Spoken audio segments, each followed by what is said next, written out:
The massive hall of the Galactic Council buzzed with excitement.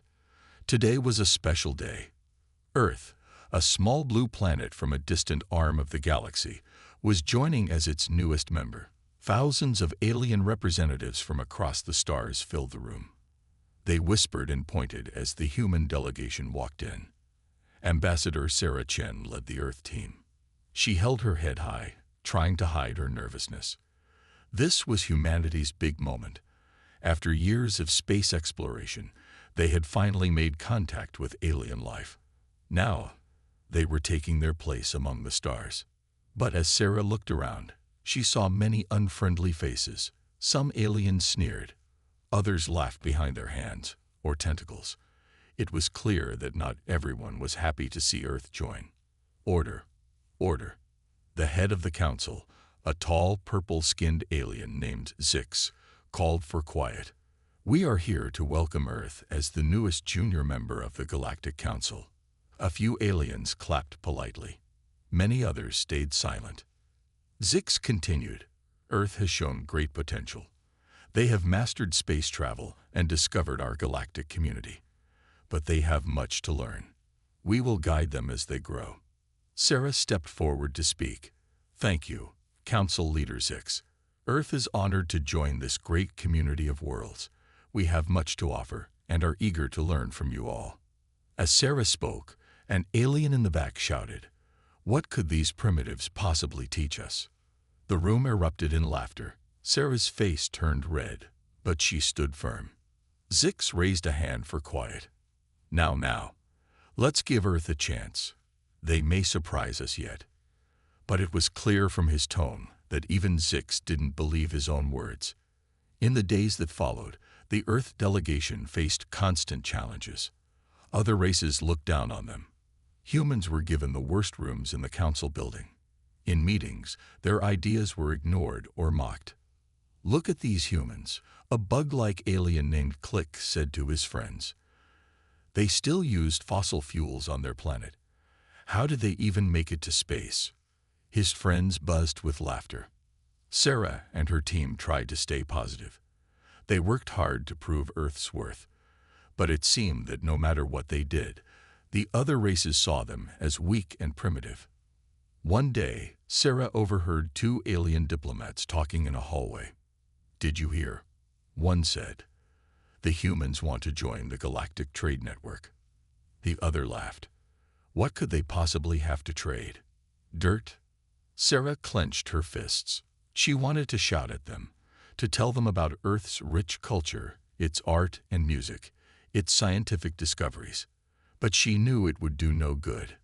The aliens had already made up their minds about humans. As weeks turned into months, things got worse. Humans faced discrimination in every part of galactic society.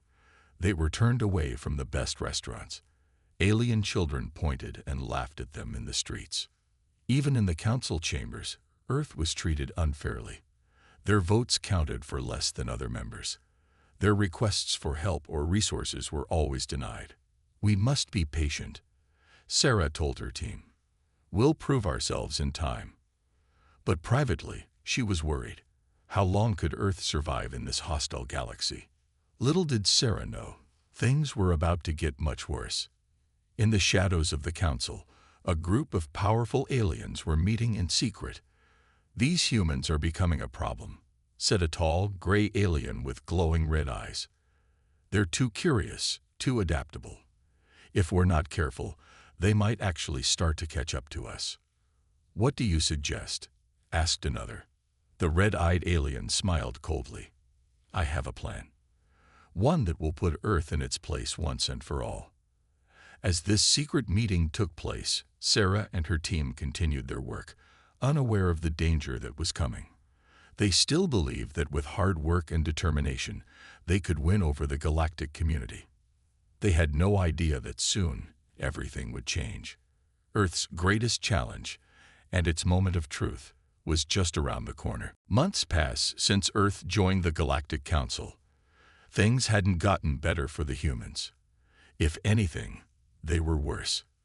Ambassador Sarah Chen sat in her office, rubbing her tired eyes. Another long day of being ignored and insulted in council meetings.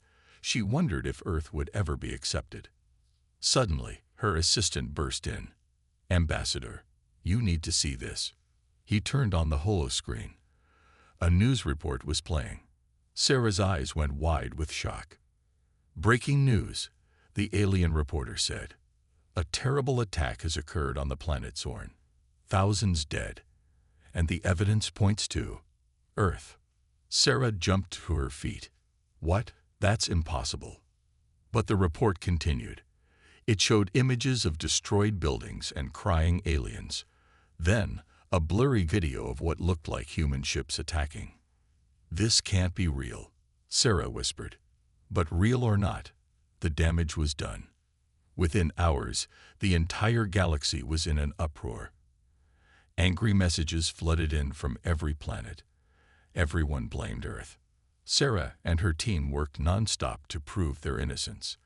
They showed that Earth's ships were nowhere near Zorn. They begged for a fair investigation. But the other races wouldn't listen. They had already decided Earth was guilty. 3 days after the attack, the Galactic Council called an emergency meeting. Sarah and her team weren't invited. They could only watch on screens as the Council debated Earth's fate. The alien leaders were furious. Many wanted to destroy Earth completely. "These humans are savages," shouted one. "They're too dangerous to be left alone," yelled another. In the end, Zix, the council leader, called for a vote. "All in favor of punishing Earth, raise your hands." Sarah watched in horror as nearly every hand in the room went up. Zix nodded grimly. "The decision is made. Earth will face the consequences of its actions." Sarah tried to contact the council, to beg for mercy, but no one would answer her calls. Earth had been cut off. As the human team sat in stunned silence, Sarah's assistant spoke up. "Ambassador, I've been analyzing that attack video. Something's not right." He showed her the video frame by frame. "Look here," he said, pointing. "These human ships, they're not real. They're fakes." Sarah leaned in close. He was right. The ships were a bit off in shape and color. Someone had created fake human ships for the attack. "We've been framed," Sarah exclaimed. "We have to tell the council." But it was too late. Before they could act, alarms began blaring throughout the building. Sarah ran to the window and gasped. The sky was filled with alien warships, hundreds of them, maybe thousands, all heading for Earth. "They're going to attack us," Sarah whispered in horror. She tried one last time to contact the council.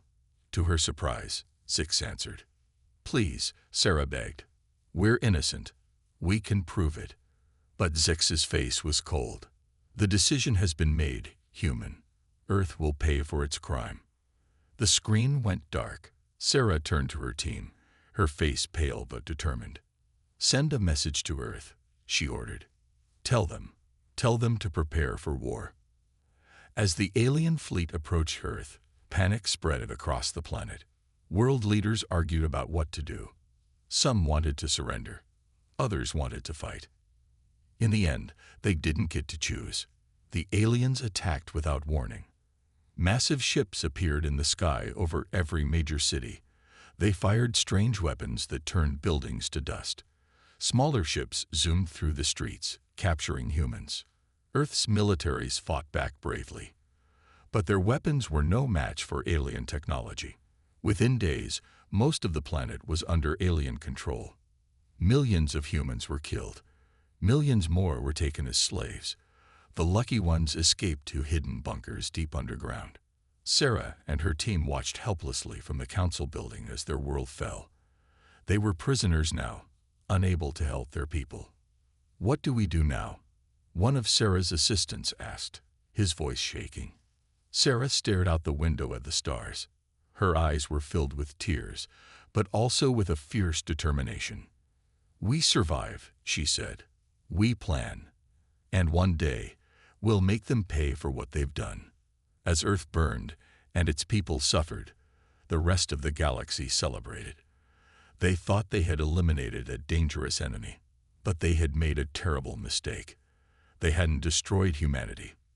They had only made it angry. 6 months had passed since the alien attack on Earth. The once blue planet was now barely recognizable. From space, vast brown scars marked where great cities once stood.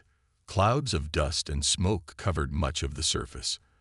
At night, instead of twinkling city lights, only the glow of alien bases could be seen. On the ground, the situation was even worse. John, a former soldier, crouched in the ruins of what used to be New York City. He peered carefully around a crumbled wall, watching an alien patrol march by. The aliens, a mix of different species from across the galaxy, were heavily armed. They moved in perfect formation, their strange weapons ready. John waited until they passed, then darted across the street to an old subway entrance. He climbed down into the darkness, using a small light to guide his way. Deep underground, he reached a hidden door. After a series of knocks, it opened to reveal a secret human base. "Report," a stern woman said as John entered. This was General Maria Rodriguez, one of the leaders of the human resistance. John saluted. "The aliens are expanding their patrols, ma'am. They're pushing further into the ruins every day." Maria nodded grimly. "They're looking for us. We'll have to move the base soon." She led John to a large room where dozens of people were working. Some monitored alien communications. Others planned raids or managed their dwindling supplies. This was one of many hidden bases around the world. Small pockets of free humans, fighting to survive. "Any word from the other bases?" John asked. Maria shook her head. "We lost contact with Sydney last week. Paris and Cairo are barely holding on." John's face fell. Every week, it seemed another human stronghold fell. Suddenly, alarms blared throughout the base. A young woman ran up to Maria. "General, we've detected a massive energy spike above us." Maria's eyes widened. "They found us. Evacuate immediately." Chaos erupted as people grabbed what they could and ran for the escape tunnels. John helped the injured and children. Above them, the aliens unleashed a terrifying new weapon. A beam of purple energy cut through the ground like it was butter, vaporizing everything in its path. The beam missed the main base, but it collapsed many of the escape tunnels. Hundreds of humans were trapped or killed. John, Maria, and a small group made it to the surface. They watched in horror as alien ships swarmed over the area, capturing or killing the humans who escaped. "We have to go," Maria said, her voice hoarse. "There's nothing more we can do here." They fled into the ruins, the sounds of alien weapons and human screams fading behind them. Miles away, in what used to be Central Park, an alien overseer named Krell surveyed his work with satisfaction. The park had been transformed into a massive labor camp. Thousands of humans toiled under the hot sun, supervised by armed guards. Some humans dug deep pits, searching for Earth's remaining resources. Others built strange alien structures, their purpose unknown. Krell watched as a group of exhausted workers collapsed. Guards quickly moved in, using pain sticks to force them back to work. "Pathetic creatures," Krell muttered. He turned to his assistant. "Increase their work hours. We need to meet our quotas." The assistant nodded nervously. "But sir, many are already dying from overwork." Krell shrugged. "Then we'll bring in more from the breeding camps. These humans breed quickly enough." In orbit above Earth, Ambassador Sarah Chen stared out the window of her prison cell. The Galactic Council kept her alive as a trophy, a reminder of Earth's defeat. She could see her homeworld below, wounded and suffering. Tears rolled down her cheeks. But as she wiped them away, Sarah noticed something. A small light, blinking from somewhere in North America, then another in Europe, and another in Asia. She gasped as she realized what they were. Signals, codes, signs that humanity was not beaten yet. For the first time in months, Sarah smiled. Earth was devastated, its people enslaved or in hiding. But they were still fighting, still resisting.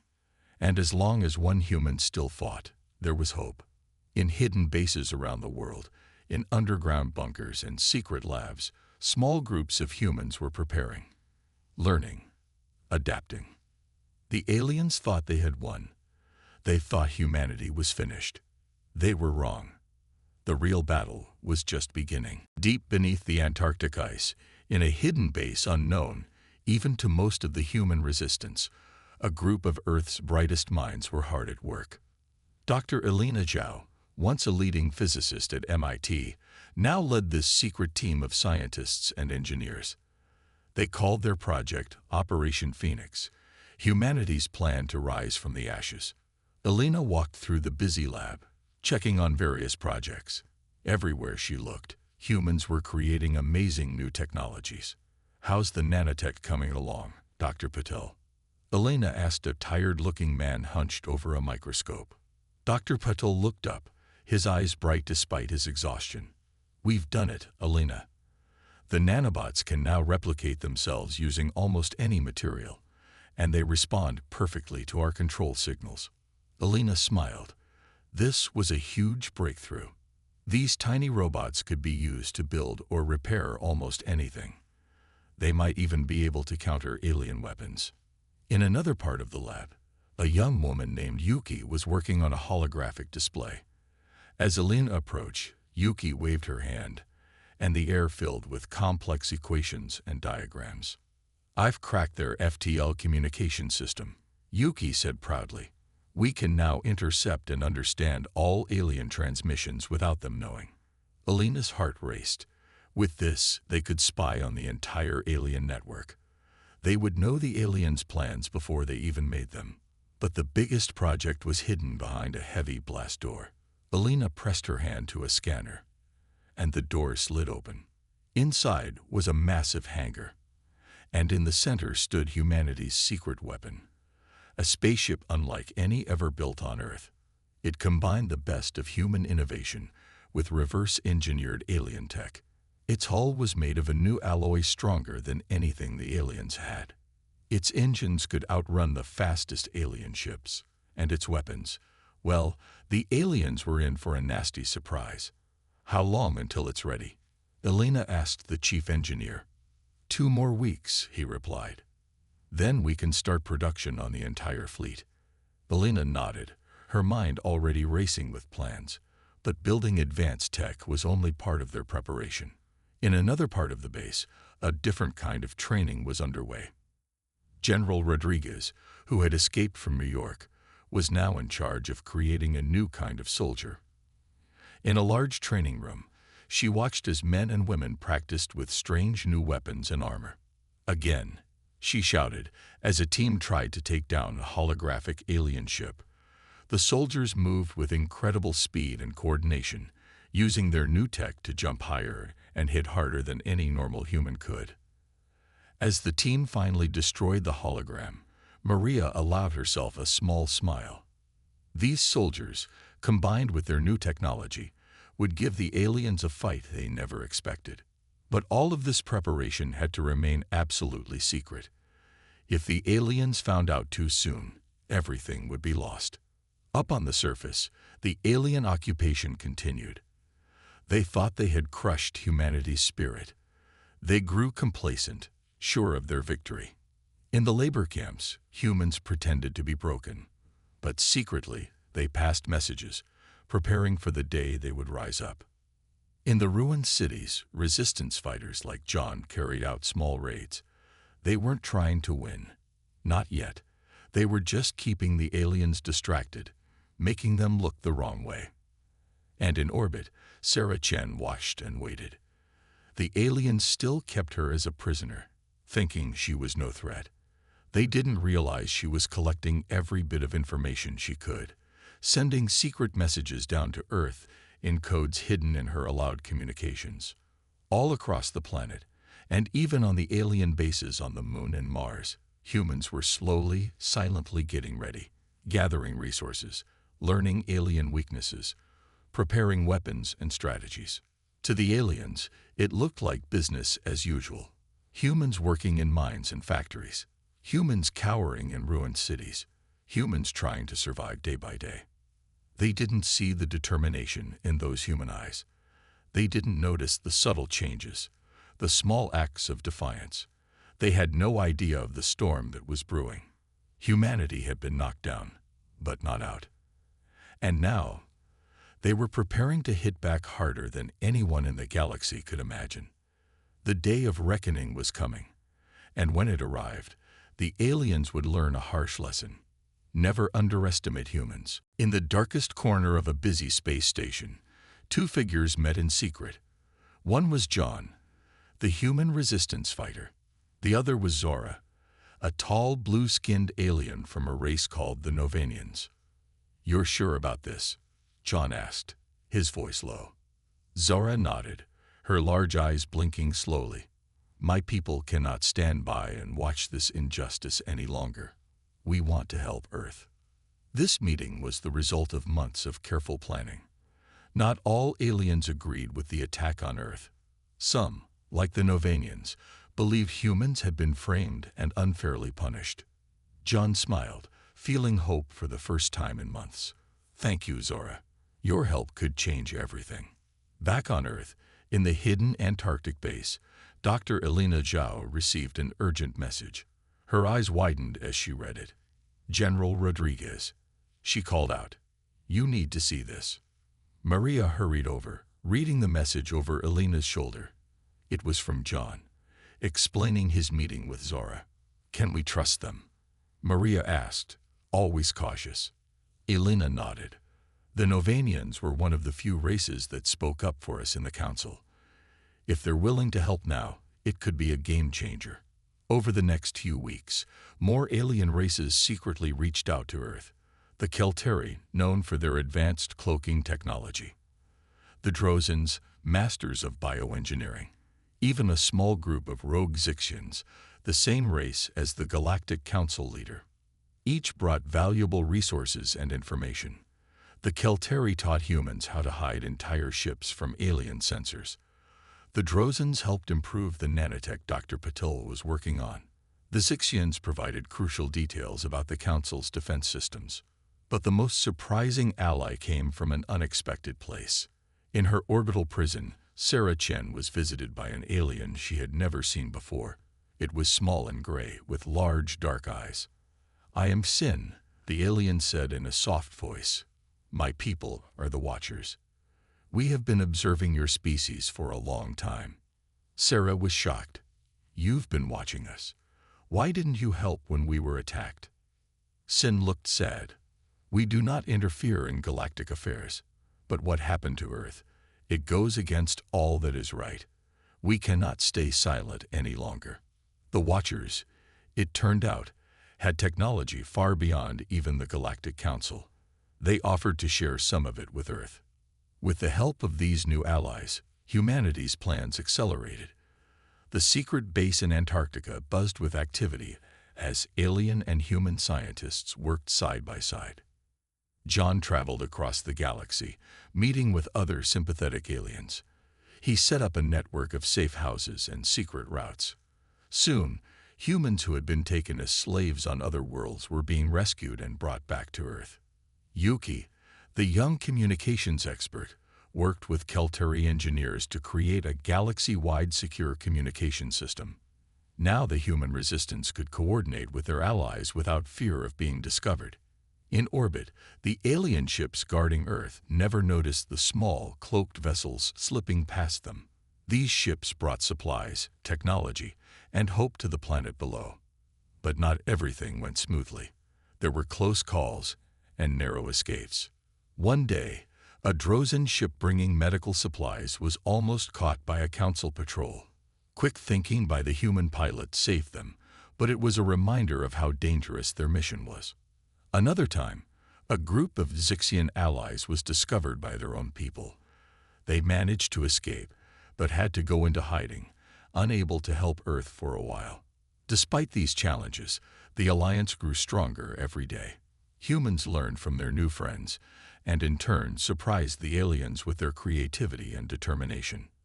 "I've never seen anything like it," Zora said to John during one of their meetings. "Your people have suffered so much, but you never give up.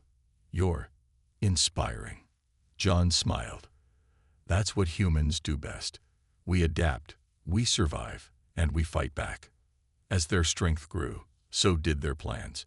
It was almost time to reveal themselves to the galaxy.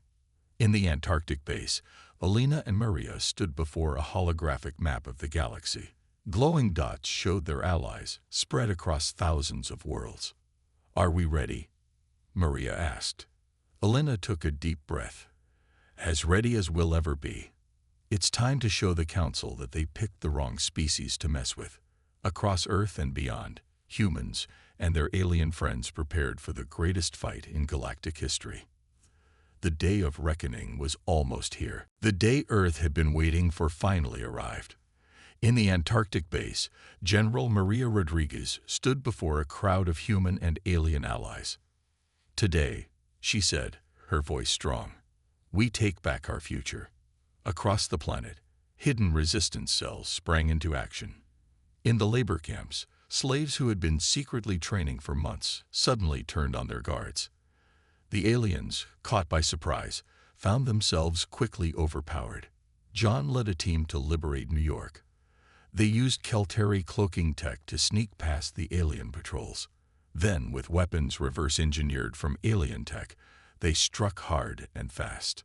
"For Earth," John shouted as they stormed the main alien base. The fight was fierce, but short. Within hours, New York was back in human hands. Similar scenes played out in cities around the world. The aliens who had grown complacent were not prepared for the sudden, coordinated attack. In orbit, Sarah Chen put her own plan into action.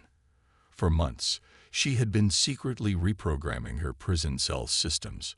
Now, with a few keystrokes, she took control of the entire station. Alien guards rushed to stop her, but they were met by a squad of Novanian commandos who had been hiding on the station. Sarah smiled as she watched the aliens surrender. "This is Ambassador Sarah Chen. She broadcast across all frequencies. Earth is fighting back. To all humans in space, the time has come. Rise up." On alien worlds across the galaxy, human slaves received the message. Many had been part of the secret network John had set up. They were ready. On Mars, human miners overpowered their overseers and took control of the terraforming equipment. On Jupiter's moons, research stations suddenly went dark, then came back online under human control. But the biggest surprise came from Dr. Elena Zhao. In the skies above Earth, hundreds of ships suddenly appeared. They had been there all along, hidden by advanced cloaking technology. These were the ships they had been building in secret. Now they revealed themselves, forming a protective barrier around Earth. Alien defense fleets rushed to respond, but they were met with technology they had never seen before. Human ships, faster and more maneuverable than anything in the galaxy, danced around their larger opponents. Weapons based on Dr. Patel's nanotech tore through alien shields like they weren't even there. Alien commanders watched in horror as their mighty warships were taken apart piece by piece. On the Galactic Council's capital world, alarms blared. Zix, the council leader, rushed into the command center. "What's happening?" he demanded. An aide, his hand shaking, pointed to a holographic display. "It's Earth, sir. They're fighting back. And winning." Zix couldn't believe his eyes. The supposedly primitive humans were defeating the galaxy's most advanced fleets. How was this possible? He didn't know that at that very moment, a team led by Yuki was hacking into the Council's communication systems. Soon, every world in the galaxy would hear the truth about how Earth had been framed. As battles raged across space, the human leaders gathered to plan their next move. They met on the flagship of Earth's new fleet, a massive vessel called the Phoenix. "We've taken back Earth and our colonies," Maria said, looking around the room. "What's our next target?" John pointed to a spot on the galactic map. "Here, the Council's main shipyards. If we take those out, they won't be able to rebuild their fleets." Sarah nodded in agreement. "And we need to push for a full Council meeting." It's time they heard the truth about what happened to Zorn. As they planned, reports kept coming in from across the galaxy. More and more alien worlds were declaring their support for Earth. The tide was turning. But everyone knew the fight was far from over. The Council still had vast resources at its disposal, and some races, fearing human revenge, were fighting harder than ever. On Earth, cheering crowds filled the streets of liberated cities. But in orbit, the battle still raged. Human ships, their hulls scarred from battle, continued to hold the line against wave after wave of alien attackers.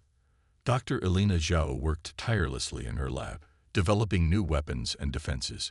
"We've surprised them," she told her team. "But they'll adapt. We need to stay one step ahead." As the first day of Earth's revenge came to an end, the galaxy held its breath. The impossible had happened. Humanity, thought to be defeated, had risen up and shaken the very foundations of galactic society. No one knew what would happen next, but one thing was certain: the galaxy would never be the same again. The Great Hall of the Galactic Council was packed. Representatives from every known species in the galaxy had gathered for this historic moment. The air buzzed with tension and excitement. At the center of it all stood Ambassador Sarah Chen. She looked out at the sea of alien faces, took a deep breath, and began to speak. "Esteemed members of the Council," she said, her voice strong and clear. "For too long, a great injustice has gone unchallenged. Today, that changes." With a nod to Yuki, who stood nearby, a holographic display appeared in the middle of the hall. It showed clear evidence that Earth had been framed for the attack on Zorn. Gasps and murmurs filled the room as Sarah explained how a group of corrupt council members had orchestrated the whole thing. They had feared Earth's potential and wanted to eliminate the threat before humans became too powerful. As Sarah spoke, human ships led by John and General Rodriguez surrounded the council planet.